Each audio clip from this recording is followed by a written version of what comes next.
Well, in my defense, I didn't really think it mattered. Most businesses are given as a privilege by God. So most products and services are too smart for a human to think of God's usually think of it. Unless it's something simple like you made a hamburger and like the ketchup was a little different because you like to put some seasoning in the ketchup and it made the hamburger light up and now you want to open a hamburger shop.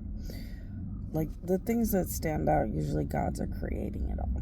So most of the companies connected to the El Cajon Library or the 1,000 Palms Library back in the old days, I think it was the 80s or whatever when I worked there.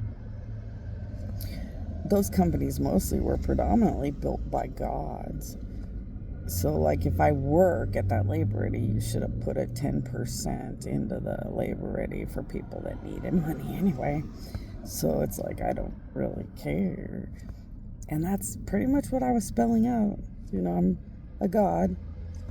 And I get it. You'll take a company from me 25 billion times a second with no give a rat's ass about anything but yourself. But I'm a god, so I didn't care. I just told them in their brain, I'm the greatest god you'll never meet, but now you're going to supply the money that makes that library number one, so I can just prove I'm God one day. But I didn't have to explain that to them. I just didn't care.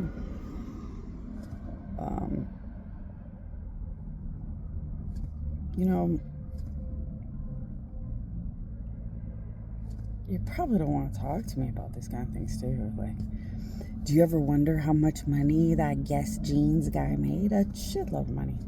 The guy that made Guess Jeans made a shitload of money. Did he ever bring me one check? No, but he loved to give money to the Antichrist. Same with the Cabbage Patch people. Same with most of them. Says it all, huh? They would not only take my powers, my wealth, and my greatness with not a fuck you but a fuck you, but put more into the Antichrist. Maybe thinking that the Antichrist working with the devil to kill me in the embryo is why they had Guess Jeans instead of a gift from me. So why not kill me forever to just get what they want?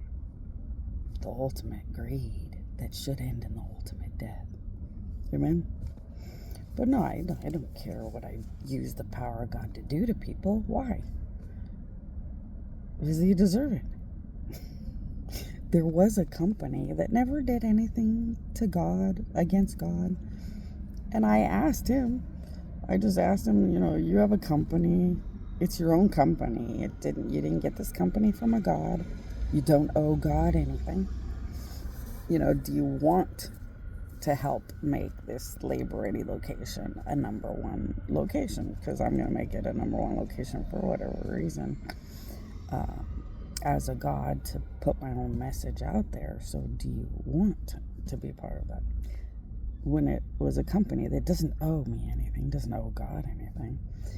But yeah, would God rip money out of your bank account when you didn't just give him whatever offering or whatever gratitude he expected from decency or blah, blah, blah? Yeah, oh yeah. Gods do it all the time. So a God will open up a business and ask, okay, so let's just say God opened Woolworth with Mr. Woolworth and says, Mr. Woolworth, can you just give this company, blank amount? Let's say he doesn't. Well, okay. Then the God will take a big chunk out of his bank account with, restitution, the extra money.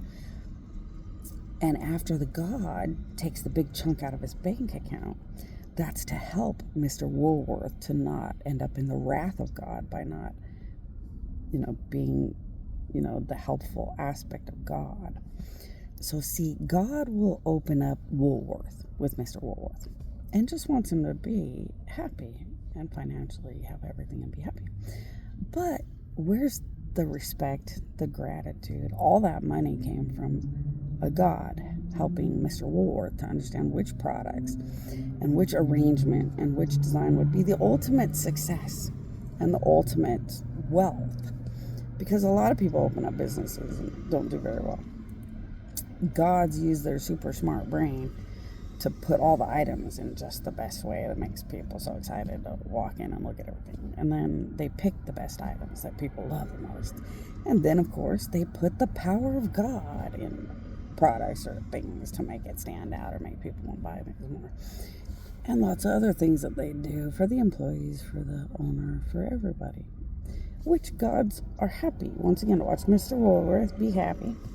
Take care of good employees, because he should hire good employees. He got the company from God. He should use his wealth for a good purpose. He's supposed to be a good man, which is why God would give him a good company. But wouldn't you kind of do nice things for God, as long as God didn't over ask more than you think you should or something? But humans aren't like that. Humans will take everything and not give a shit and not want to do anything but fuck you. So gods will just take a big, huge, up yours bite out of their bank accounts and shit all the time. And in the mentality of a god, I'm doing you a favor by taking a big chunk out of your bank account so you can still live if I want you to live by the end.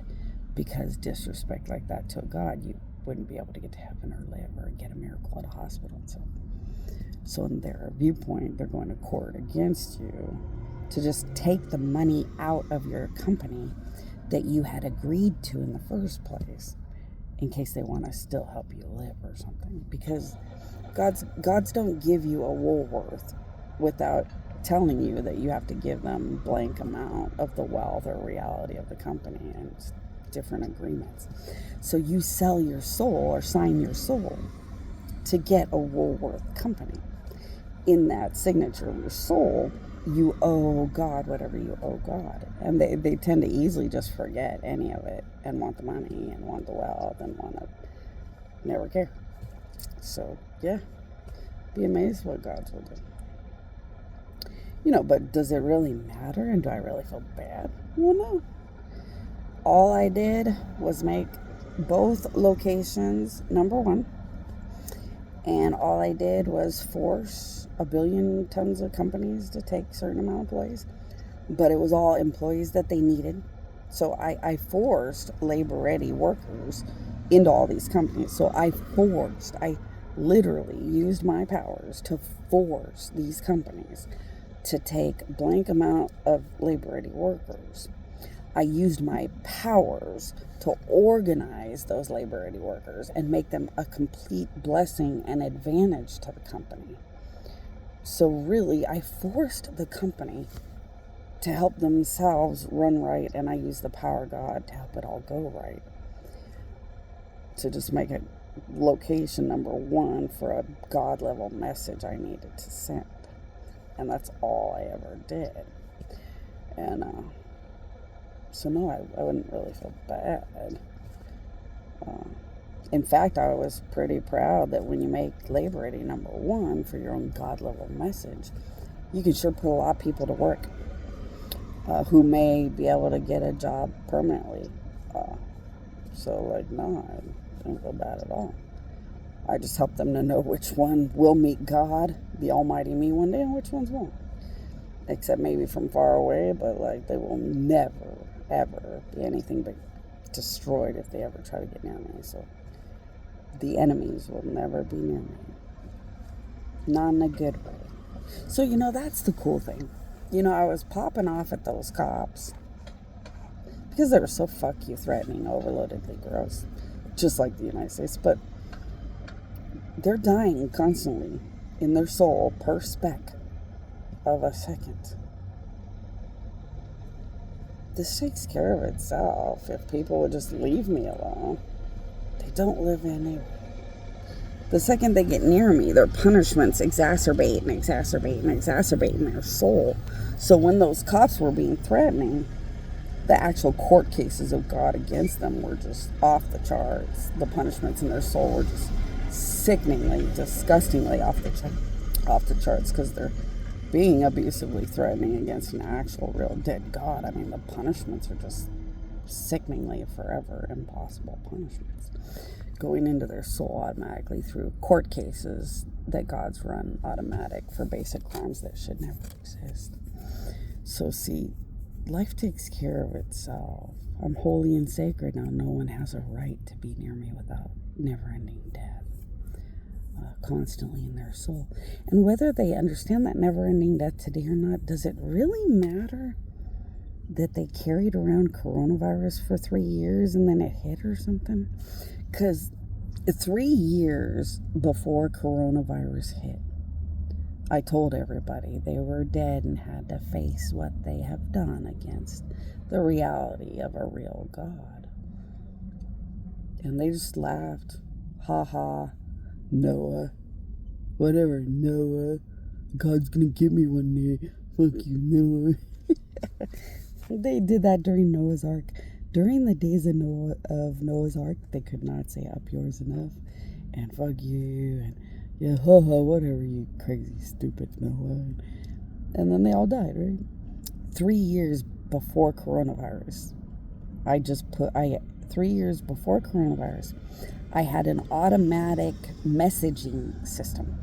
It was an automatic, autopilot, spiritual, powerful messaging system that said, you have done blank or serious, or like you have done the unthinkable against an actual real God, and it's your time to die and receive the blessed blessing of death once, when it is soon to not exist anymore. And whatever else, I'm not quoting anything specific, but like everyone's gonna know why. Because 3 years before coronavirus hit, they're gonna realize that their relatives were very, very weird. And their relatives said a lot of weird things like, do you really think God would ever come and get us for the bad things we've done in life?